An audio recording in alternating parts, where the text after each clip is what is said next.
Sa Visayan folklore, may isang kakaibang nilalang na kinatatakutan dahil sa misteryo nito.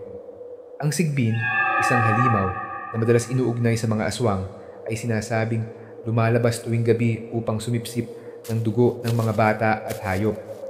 Ayon sa mga kwentong kababalaghan, ang anyo nito ay nakakatakot. Parang aso, ngunit naglalakad pabaliktad, may mahahabang tainga at buntot na ginagamit daw bilang sandata. Sinasabi ng mga matatanda na ang sigbin ay ginagamit ng mga aswang bilang alaga o kasangga. Pinaniniwalaan na kapag may sigbin ang isang pamilya, sila ay magkakaroon ng yaman, ngunit kapalit nito ay lagim at kamatayan sa kanilang paligid.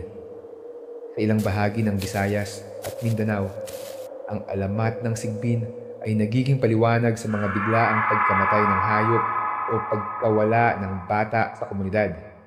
Misteryo rin kung saan nagmula ang paniniwala. May mga nagsasabing baka ito ay alamat na bunga ng tunay na hayop na hindi pa natutuklasan.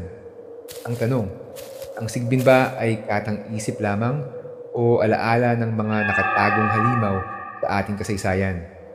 Kung ang mga mito ay nag-ugat sa totoong karanasan, paano kung ang sigbin ay patuloy pa ring naglalakad sa dilim ng ating mga baryo?